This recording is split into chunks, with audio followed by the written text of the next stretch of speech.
Hey, how we doing? Welcome back to another episode of Patterson L Properties, my monthly video. Yes, I'm doing it a little earlier this time, but July is almost over with, so we're basically in August. So still can't believe 2017, 19 is over. 17, I'm trying to go back in time. Anyways, today's little real estate topic I'm going to have is about one of my favorite people, the one and only Mr. J Real Estate Fund Morrison. His name is really Jay Morrison.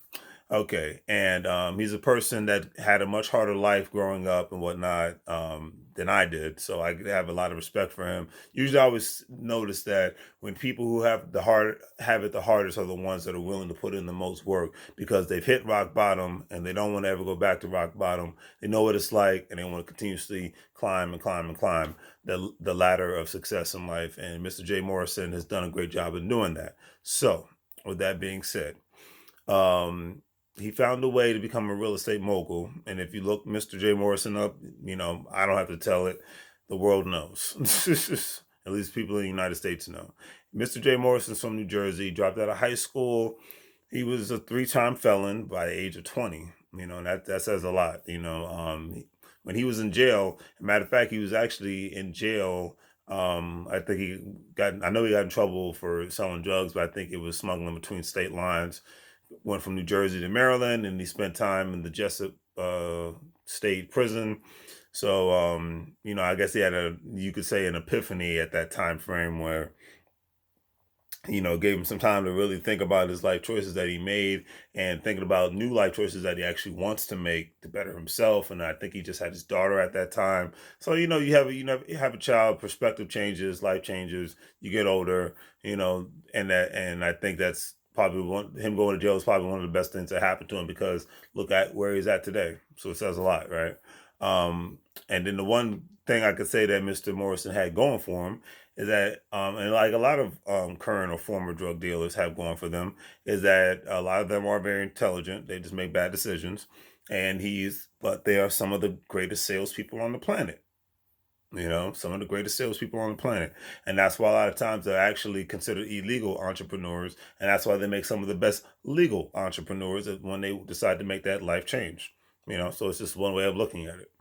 Now, when it comes to his salesmanship, because he was considered a quote unquote high profile drug dealer, getting out of jail, he really put his skills into an industry that knew nothing, or really not even know nothing, but really didn't even care about his past, but gave him the chance so that he could. And I believe it was somebody in his family who was actually in the real estate business that actually helped him get in and all that, took a chance on him, which is always a great thing, to have actual family members to look out for you, and not just trying to one up you and all that nonsense. So he became a real estate agent. He did a smart thing by buying his first place when he got enough legal money to do so, and he actually bought the place for his mother, I believe, and his family members. And I think after a certain amount of time, he did a smart thing by taking equity out of the home and doing it all over again. A lot of people call this house hacking, to where you buy a house, you put it in your name, you say you're going to live there, say if you don't live there for a week or two or a month or two, and then you move out, it's a rental property. You take equity out on the house, and then you buy another property, and you do it all over again. Excuse me. Now, you obviously do it only but so many times, so that you can just establish enough money, from you get enough profits from your house so that you can start actually buying more rental properties. And you're obviously utilizing various different strategies, different banks, all this good stuff.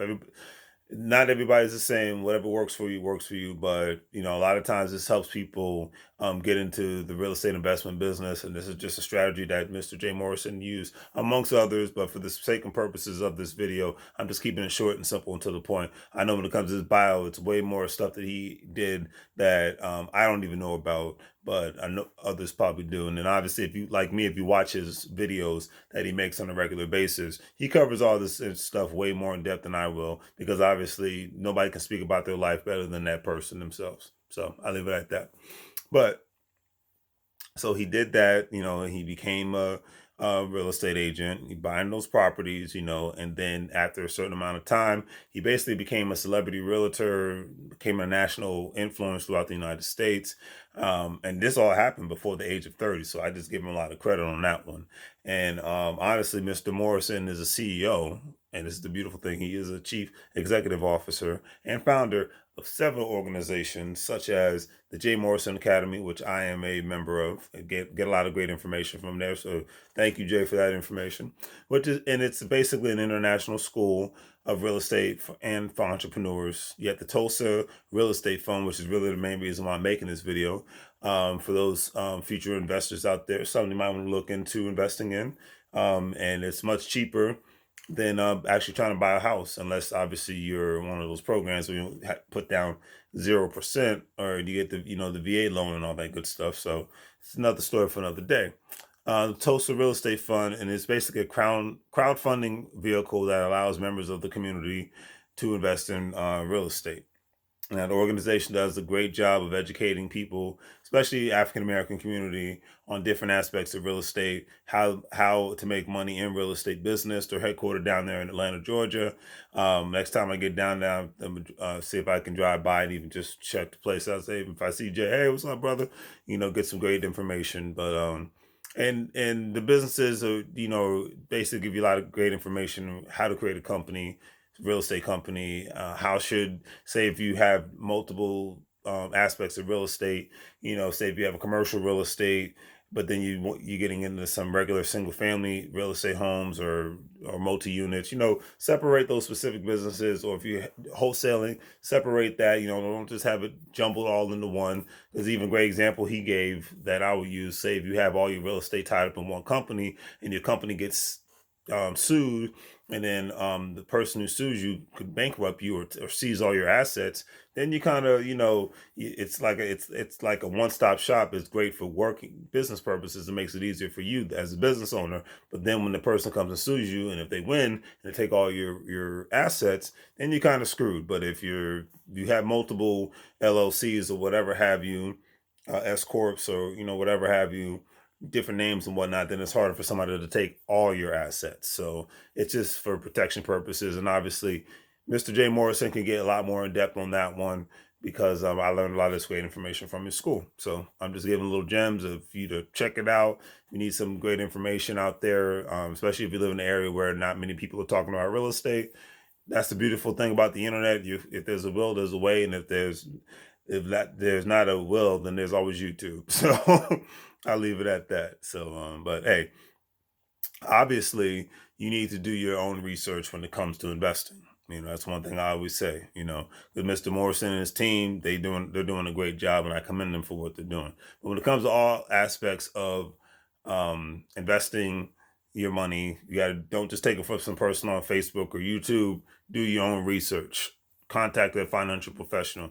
What works for me could definitely not work for you. And they don't go saying, guy from Patterson Property said I should just invest in this and that's that. That's not what I'm saying. I'm saying check into it. If it works for you, go for it. If it doesn't, then don't do it. Simple as that. Because obviously you need to do your own research when it comes to this. But if you cannot afford a 3 to 5% or 20% down payment on your first home, then this could be the foundation. That's just because that's at the end of the day, this could be the foundation for you.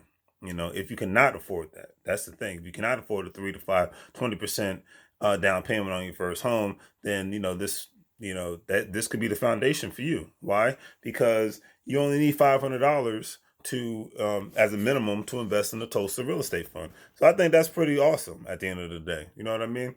And then I'll get into more of the details when it comes to the Tulsa Real Estate Fund. It was formed in February 2018, and it was qualified by the Securities and Exchange Commission, which is a good thing to look into, as a Regulation A plus Tier 2 real estate crowd fund.